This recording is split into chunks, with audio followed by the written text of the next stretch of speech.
Well, each week, a group of insiders joins me to offer perspective on some of the week's top stories. This week, sounding off on Harrison College closing its doors with really little notice. Greenwood on Amazon's short list for a new distribution center, not the headquarters.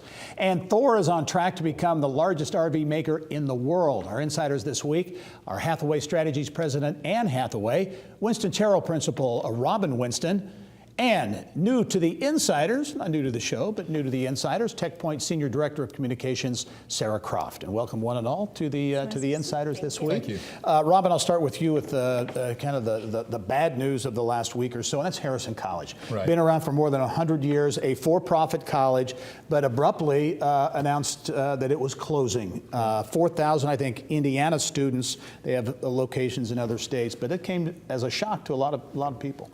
Particularly since school started. Right. This is a non-traditional, mature returning student type school, located downtown. Mm-hmm. So once again, another facility downtown. I just hate that they pulled the rug out from underneath of them. The good thing is, Ivy Tech and some other schools mm-hmm. will probably come along and be able to help kids mm-hmm. and help people that are going to the school. The culinary arts program is stellar.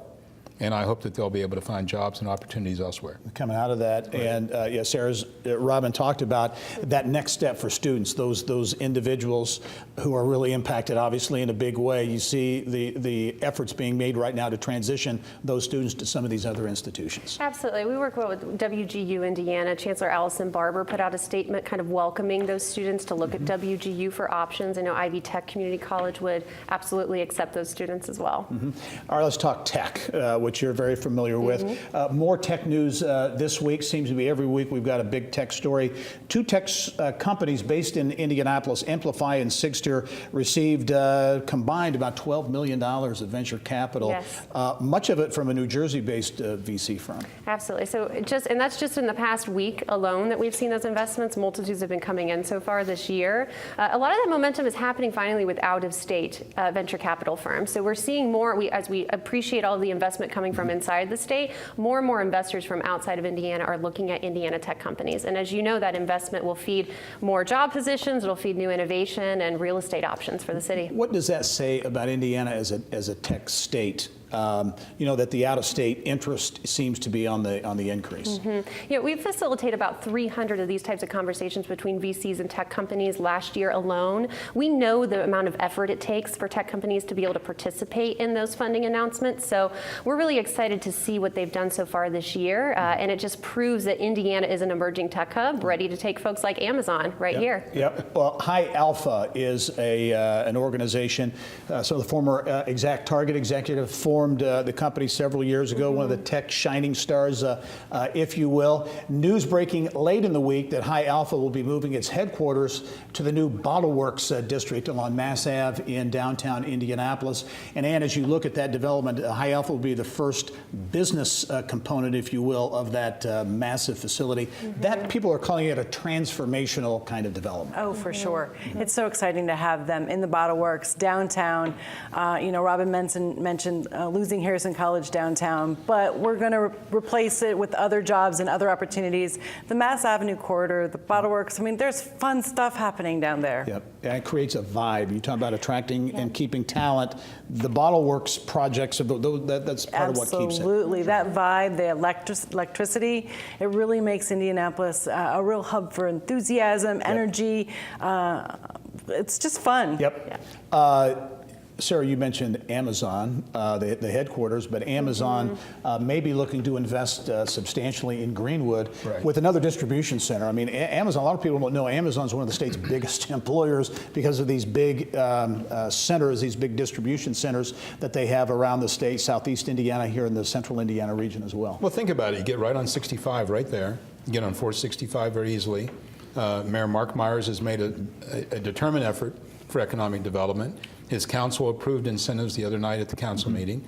This is on land, ironically, that was going to be used by FedEx. FedEx, right. So now you got Amazon looking at it. And I just think it continues to put us on the map for job creation. Putting on the map, we talked technology and the merger of technology and sports in Indiana. The TechStars, a tech incubator, basically, that was announced several weeks ago. Sarah, announcement this week, again, late in the week, the Indiana Pacers and SALESFORCE partnering on this quote-unquote ultimate fan experience, using technology to connect directly with fans in the stadium.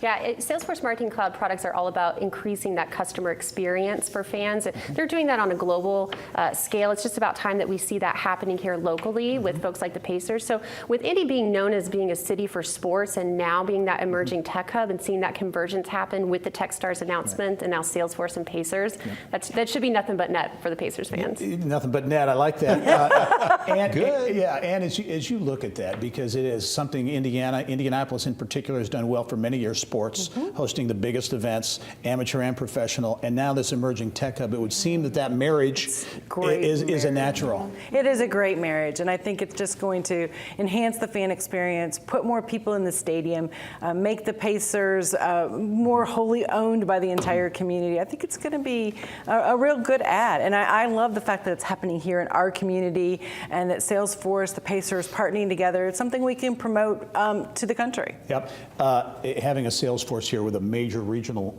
hub, regional headquarters, I think, as Ann suggests, this is a byproduct maybe of having them right here in the backyard. Oh, just go downtown and feel the vibe. Yep. I mean, you see people, there's traffic. You can remember before it wasn't like that. Yep. Now look at all the activity downtown. You go to the game, if there's an issue, you can now go online and tell them there's an issue. Someone from the customer service division will be right there to deal with it. I just think it's tremendous. It's going to improve the fan experience, but also it's going to be replicated by other sports. It is. Absolutely. Also of note this week, the Indiana Chamber of Commerce out with its Government Leader of the Year and naming Indiana Supreme Court Chief Justice Loretta Rush as that Government Leader of the Year. I thought an interesting pick because of her role and the difference, really, I think she's made from just getting in there. Yeah. She's such a great leader. She is strong, she is focused, she's determined, and she's very quiet about what she goes and accomplishes, but I think she's really done a great job leading the Supreme Court. I'm really thrilled to see her honored. And her leadership, too, on things like the opioid crisis. I mean, very engaged in that, which has obviously a big human toll, but a big business toll as well in the state. Absolutely. Yep.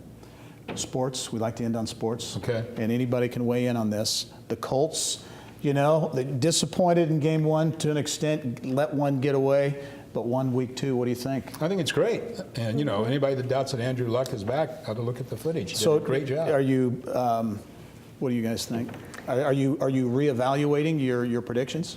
No, I'm still a fan. It's all about that experience for me. Okay, good. I'm a homer. The Colts all the way. Yeah. Super Bowl. Okay, very good. Ann Hathaway, Sarah Croft, Robin Winston, thank you one and all, and we'll be right back.